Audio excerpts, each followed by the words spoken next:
Coming up on the next edition of the Next Man Up podcast, part of the Press Play Podcast Network, Kenny Rhoda and I deal with breaking news that the Cleveland Browns fired Freddie Kitchens hours after they lost in Cincinnati in the season finale. We'll talk about what went wrong with Kitchens, what the Browns are looking for in their new head coach, and who the candidates might be.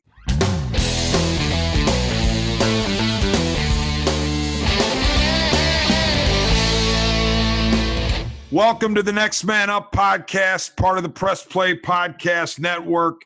I'm Dennis Maniloff. Co-host Kenny Rhoda is on with me. We are directed and produced by Chase Smith, and we come to you in the immediate aftermath of the Browns firing Freddie Kitchens. He is a one and done at 6-10 in 2019. The season of discontent ended in Cincinnati with a 33-23 loss to the Bengals, and Kitchens was still the coach when he met with the media, but by the time the Browns got back to Cleveland or Berea, there was a meeting, and that was it for Freddie Kitchens. So, Roadman, you are obviously not surprised by this, nor am I, but just give me your initial impressions when you heard the news. It had to be done. I like that they did it immediately. No time to waste here, as you're going to be battling other teams for other potential head coaches like Ron Rivera and Mike McCarthy. And then we'll get into some of the other names that maybe people don't know about that are coordinators and all of that. But if I'm Jimmy Haslam, D. Haslam, John Dorsey, I'm looking for a proven head coach. I don't think this team with this talent on paper that didn't work out on the field this year under Freddie Kitchens, I don't think you can waste another year on a first-time head coach, a coordinator, a college guy. I think you need to bring in a veteran NFL coach. I'm not sure who that is, but if I'm Jimmy and D. Haslam, I'm making every call to every possible person that's interested, former head coach who's won Super Bowls that's in the media. Yes, that means Bill Cowher. I already mentioned McCarthy. He won a Super Bowl. You look at Rivera. He took a team to the Super Bowl. I think this team needs to get some discipline, some leadership, and someone with experience to put the pieces together to challenge for a playoff spot next season and a division championship, because I thought they were going to win it this year and go 10-6, and they ended up going 6-10. They were dysfunctional from the get-go, from the opening day loss, 43-13 to Tennessee. They didn't get any better as the season progressed. They lost to a 1-14 Cincinnati Bengals team to end the season. Baker Mayfield regressed. You had the helmet gate with Myles Garrett, who was whistled early for personal foul penalties, and there were just so many different things on and off the field. They had to fire Freddie Kitchens. I'm glad they did it as swiftly as they did. Yeah, I'm with you. It just became an untenable situation with Kitchens as the head coach. I was wrong. I thought Kitchens would be a good hire for this team as head coach coming off of last year. I assumed that he had been the play caller and been the guy that was responsible for Baker Mayfield's terrific second half of 2018. Maybe that was an assumption that was erroneous if you talk to a guy like Bob Wiley. But the bottom line is Freddie Kitchens made a lot of mistakes on the field. He tried to be a player's coach, and then he tried to walk that back with discipline, and you can't put that toothpaste back in the tube when you try to be too much of a player's coach and you get too much to be a buddy with these guys, and then you try to discipline them. They're just going to rebel, and they're going to say no thanks. And it became apparent as the season wore on that Kitchens was not the right man for the job. Yet, heading into week 15, we had a national report that said the Browns were inclined to bring back Freddie Kitchens, but there was a caveat, and the caveat was barring a horrific collapse. Well, the final 3 games, they lost at Arizona by 2 touchdowns, an Arizona team that was 3-9-1 and they lost 6 in a row. And then they come home and get handled by the Ravens. No shame there, but still, you're at home double-digit underdogs. You don't even cover the spread for what that's worth. 31-15, the Ravens beat you. And then you go on the road to Cincinnati and get beat by double digits. So that is what's called a horrific collapse. Therefore, all bets were off by the end of the season. And it isn't a surprise that Freddie Kitchens is gone. Now, we always say this, at least I do, and I'm pretty sure Kenny does too, and Chase, it's never personal. It's never one of those things. I wouldn't want people advocating for my job being lost, but in professional sports, there's a thing called a win-loss record, and it can be very, very, telling, and it can decide your fate. And the coaches understand this when they sign up for these jobs. They recognize that potentially they could be gone as early as, even before a season's out. So this is a sad day in the Kitchens family, no question about it. It's a sad day for the Browns, really. I mean, there shouldn't be rejoicing about yet another head coach being fired. That said, when you know that it became an untenable situation, when it was easy to see, you didn't even need to, look at the tea leaves. You didn't even need to read between the lines. You could see it straight up that this was not the right fit. Freddie Kitchens with this Cleveland Browns team. And I totally agree with you that the next Browns coach must have an NFL head coaching resume, preferably with a lot of wins, playoff appearances, hopefully a Super Bowl. And we know two of those guys, McCarthy and Rivera, check those boxes. However, I will say this, Roadman, I'm a little curious as to why it didn't work out with McCarthy here last year. I wonder what's going on there. And there's always been questions about just how friendly John Dorsey is with McCarthy, or professionally, how well they work together. So the fact that McCarthy, depending on whom you talk to, turned this opportunity down, or at least turned the interview down, it leads me to wonder whether the Browns will go back there, this time. Whether it's true or not, what I heard on that was McCarthy wanted to come in and hire all his guys, and the Browns wanted him to keep Freddie Kitchens on as offensive coordinator. He said, if that's the stipulation, then I'm not interested in the job. Now that Freddie has been canned after a season, maybe they'll revisit, and McCarthy will get his way. But the one thing you have to take into consideration, D-Man, with McCarthy, the Packers just ended up 13-3 with a win today, and they're either the number 1 or 2 seed in the NFC, and they fired McCarthy, and a rebirth under Coach LaFleur there with Aaron Rodgers. So is there something there where, McCarthy wasn't keeping up with the times, and you look back at it and say, wow, the Packers knew something. They made the right move as they're moving forward. So that's something you have to take into consideration with McCarthy. But a year off after getting fired, maybe you reevaluate some of the things you do if you're McCarthy and change some of your ways. So we'll see if his name officially ends up on that list of interview candidates for the Cleveland Browns. And Bill Cowher, you got to make a phone call to Bill Cowher. He's probably going to turn it down. He's got a cushy job right now, in the broadcast booth. But so did John Gruden. And Gruden got back on the field with the Oakland Raiders. Now, that hasn't worked out well in his first couple of years, but he got a 10-year, $100 million contract. So I think no stone, you can't leave any stone unturned. You've got to flip everyone and make every call, get in touch with whoever, wherever, however, to see who might be interested in this job.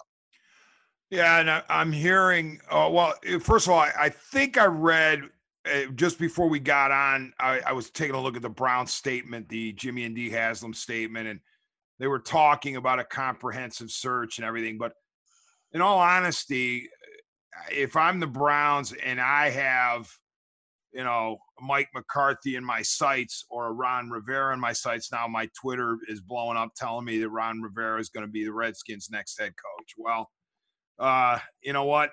I'd feel sad for Ron Rivera going to work for Daniel Snyder, but then again, the people would say, well, what about having to work for Jimmy and Dee Haslam, because it hasn't worked out in Cleveland either since they've taken over. So I get that. But I hope Rivera's still in play. I hope the Browns are able to interview him.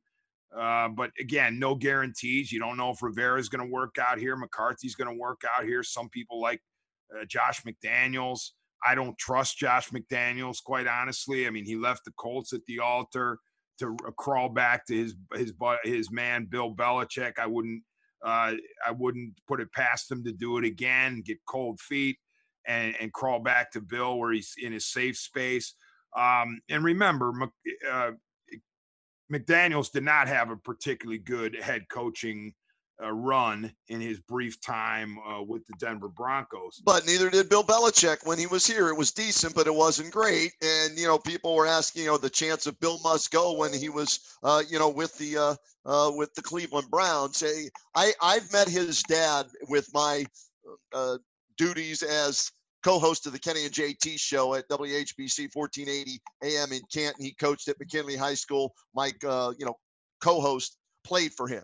And so I've come, I had a similar feeling that you did about Josh McDaniels, but I've, been told some stories that I won't share because I promised I wouldn't, to the public about the way they do things the Patriots way, and Josh learning under Belichick and maybe realizing his mistakes. He is definitely going to get an interview, Demon. I will be shocked if let me rephrase that.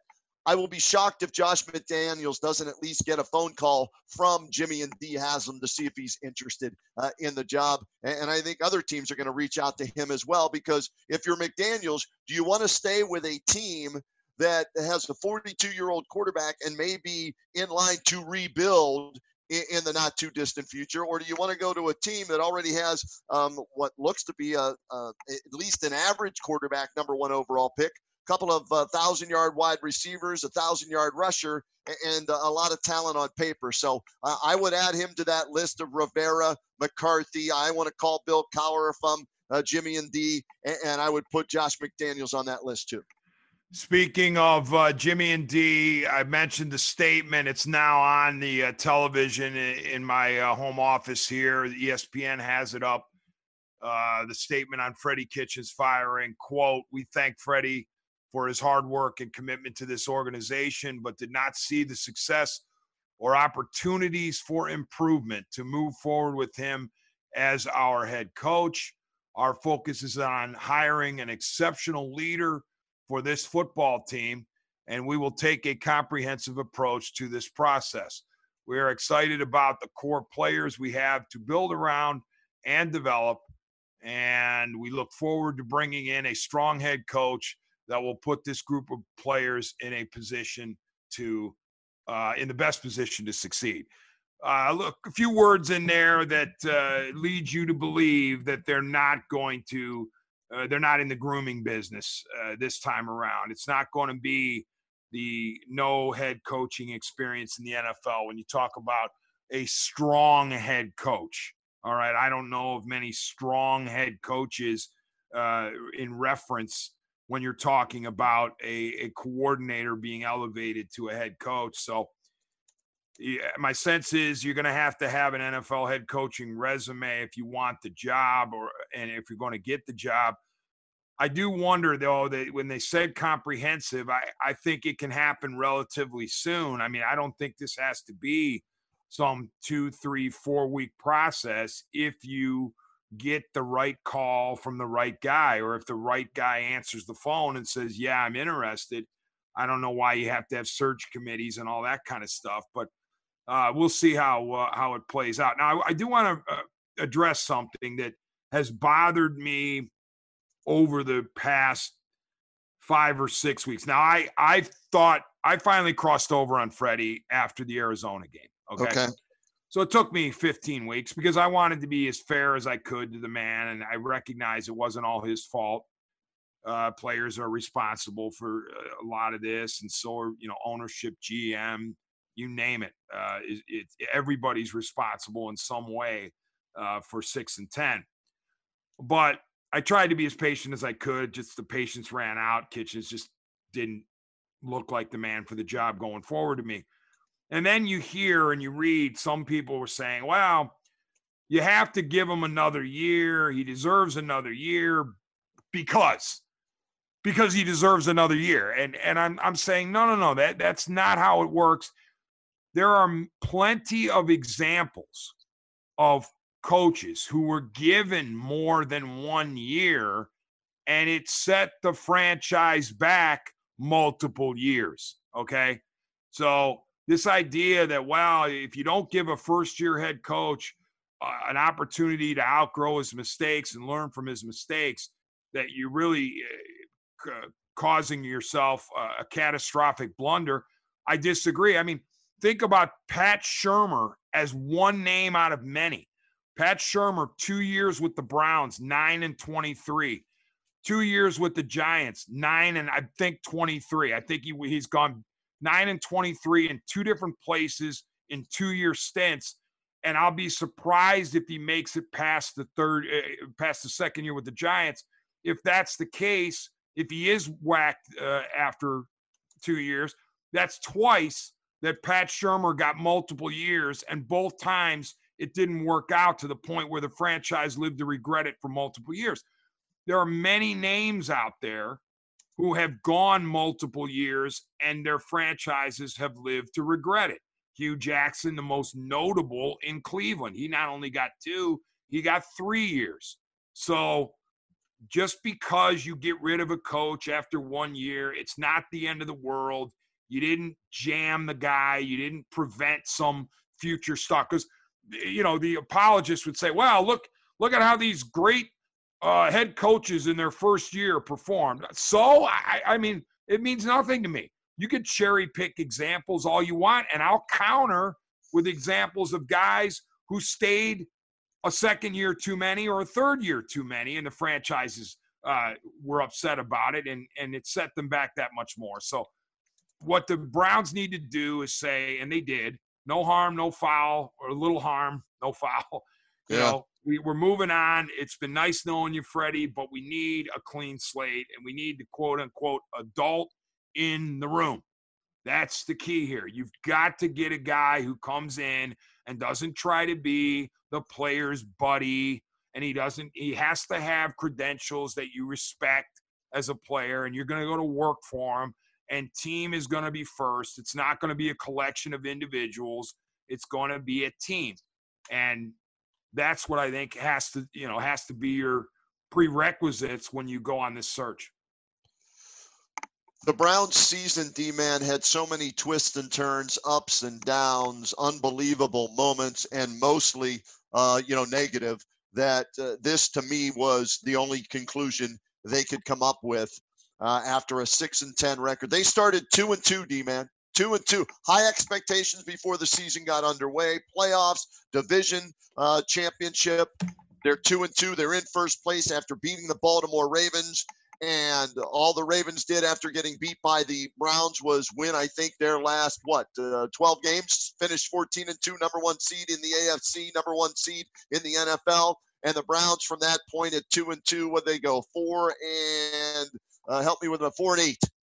in their last 12 games. So this to me, the T-shirt he wore with Pittsburgh started. I mean, that's the and I said it when we did our Next Man Up podcast. Then you can't wear that T-shirt out in public, whether your daughter's bought it for you or not. His in-game decision making, his game plans, the inability to realize what the strength of the team was, and that was Nick Chubb. Again, 13 carries today in the 33-23 loss to the Bengals. Chubb had a huge lead in the NFL rushing title, and he loses it by 13 yards, I think Chase told us before we started this podcast. So just so many negative things. Freddie was in over his head. They took a shot. They swung and missed. I'm glad they corrected their mistake immediately and let the search begin. I agree. And here's the other thing, too. You heard some people say, if they whack Kitchens, and assuming Dorsey remains the GM, and I'm almost positive he will, if Dorsey whacks Kitchens, it's an embarrassment for Dorsey because he has to admit he was wrong on Kitchens. So, yeah, right.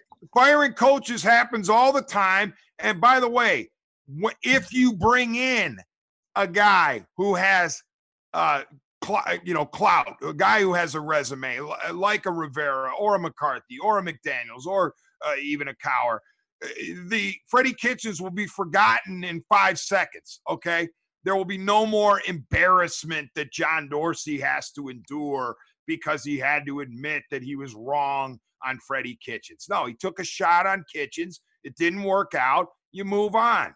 It's what have we always been told, Roadman, about the NFL? If you don't like your quarterback or you don't like your head coach, you don't get stuck in them. You move on from them.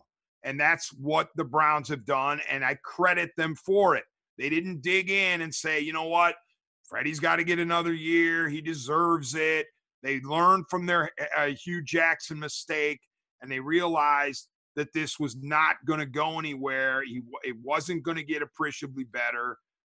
Specifically, he wasn't going to be able to go back to being a disciplinarian or try to be a disciplinarian once he had tried so hard to be a player's coach. And that's where you talk about the T-shirt. I think the T-shirt was indicative of a guy who wanted to show his players, I got your back.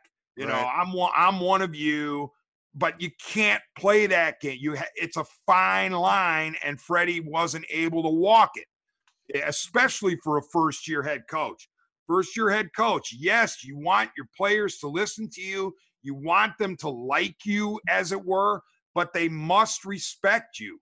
Otherwise, they're not going to perform for you. And that's the problem that the Browns ran into with Kitchens is the players, yeah, they might have liked him, but they didn't respect him enough to execute the way they needed to on the field. And when you think about first-year head coaches, okay, and you talk about patience and how it doesn't have to be exhibited in every case, I look at the Miami Dolphins as a case where absolutely you want to exhibit patience because Brian Flores, in his first year as head coach of the Dolphins, took over a team that was a disaster at the beginning, you know, tanking for Tua and all that other stuff. But Flores, from the Belichick tree, hates to lose. And guess what? Has his Dolphins playing pretty darn well. They hustle. They play hard all year. They don't win a whole lot, but they go into Foxborough in the final week of the season, and they beat Belichick in the last minute in a game that Belichick needed for a bye. And he didn't get it because Brian Flores had his Dolphins ready to rumble in week 17, despite the fact that they entered the game, I think it was 4-11-1. So or 4-11. I think the Dolphins wind up finishing 5-11. So there's an example where you watch the Dolphins, even us from afar, we could see, hey, Brian Flores is a guy you want to invest in. Whereas watching the Browns, you could see this first-year coach, it's not happening. And so, I mean, you had Flores with a lot less, only managing one fewer victory than the Browns and Freddie Kitchens. So there are examples of first-year head coaches who know what they're doing, and there are examples of first-year head coaches who don't. The key is you cut your losses when you figure out that they don't. And listen, I'm not saying Freddie doesn't know the game because we could sit in a room with Freddie Kitchens and not teach him one thing about football. That's not the issue. The issue is, can you be the head coach of these Cleveland Browns? And the answer was no. D-Man, how much blame, though, do you put on John Dorsey for this season? I mean, I think the honeymoon is now over for John Dorsey. The coach was a failure. If indeed he picked, John Dorsey, if John Dorsey was the guy who picked Freddie Kitchens, that's a major failure on his part. I think also you look at, the trade with the Giants, bringing Odell Beckham Jr. and Olivier Vernon in here. That didn't work out. Some of the draft picks Antonio Callaway is jettisoned. Njoku, I shouldn't say Njoku, but I just look at what John Dorsey's done. And I think Jimmy and Dee Haslam are not only making this move to get rid of Freddie, I think they're going to reevaluate John Dorsey too, and maybe take away some of his power, because I think some of these guys that may want to come here as a head coach might want to shop for the groceries if they're going to do the cooking in the kitchen, to use an old, Bill Parcells-ism right there. So Dorsey might have to give up some of his power if you want to get and I'm just throwing names out there to, as part of this conversation. If you want to get a Mike McCarthy, if you want to get a Bill Cowher or a Josh McDaniels, they may want to have some say in not only the 46 on Sunday, but the 53-man total roster, as well as on draft night. Yeah, and that's where the conversation could get uncomfortable between Jimmy and D and John Dorsey, if in fact the Haslams want Dorsey to be amenable to a coach who's going to work with him in as far as roster shaping, as opposed to, oh, John Dorsey will supply me with the groceries and I'll just do with them what I can. Right. If the Haslams want Dorsey to sharpen his tack a little bit and get better and maybe get some assistance from the head coach, it would be an uncomfortable conversation, because Dorsey, he's got an ego, he's got pride. He would probably say, well, wait a minute, you think I'm doing a good enough job as general manager? If you don't, then send me packing. And then right. The Haslams might say, oh, no, that's not what we mean. We mean we just would like you to work in concert with the coach as far as shaping the roster. So we'll see how that goes. I would hope John Dorsey is willing to work with anybody that he hires. In other words, if the head coach says, hey, I think we need X, Y, or Z in the draft or in free agency, Dorsey would be willing to do that, he and his staff, as opposed to, John Dorsey saying, I'm going to give you the players and you do what you can with them. Roadman, I do want to say this, though. We did the post-game show, Anthony Alford and I and Frank Parkinson on WTAM 1100. We did the post-game show today. And we, of course, were speculating that Kitchens was going to be fired. And while we were on the air, the Browns were heading back to Cleveland, back to Berea. Right. So it didn't happen while we were on the air. It happened literally a half hour after we got off the air. But here's the thing. In the text box and some of the callers, they kept reminding us over and over and over, players, blame the players. In other words, you don't get caught in the low-hanging fruit that just because you whack the head coach, that's going to solve all your problems. And I've never wanted to present myself that way. I don't think you have either, or Chase. We've never said that Freddie Kitchens was solely responsible for 6-10, solely responsible for 6 embarrassing losses out of the 10.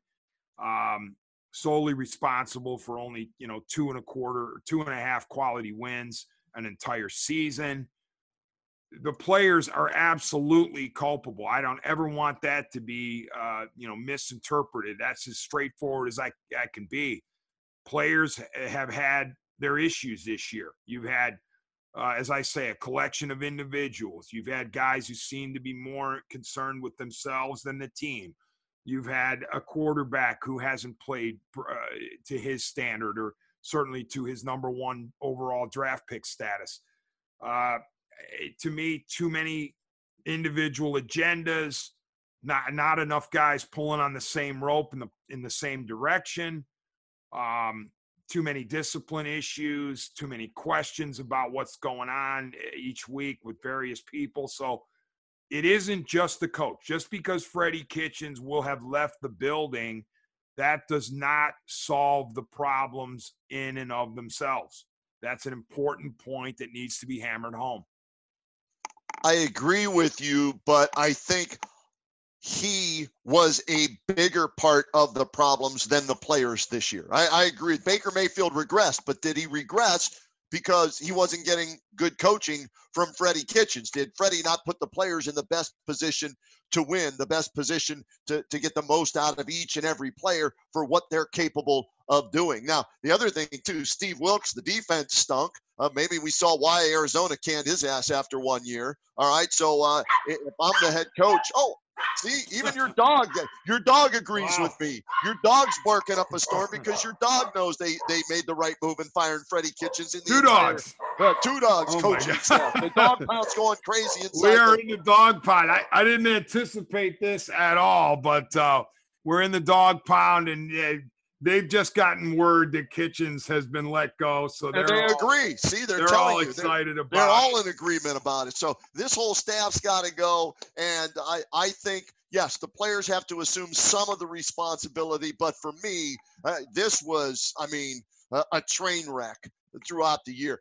They won 6 games in spite of Freddie Kitchens. How they beat Baltimore, I have no idea, D-Man. The last team to do so, as the regular season comes to an end. So thank goodness they tried it. It failed. You move on. I am not one, well, we got to keep him just for stability purposes. We want to be, we've got to have cohesiveness. And you want continuity. The continuity and the same offense, and whoop-de-hell, give him another year. No. He was terrible. He was never a head coach before, D-Man. One of my biggest concerns, even though I picked them to win the division, was Freddie Kitchens. Well, turned out to be the biggest reason they didn't, in my opinion, finish in the playoffs or win the division. And so you move on after 1 year and let the search begin immediately.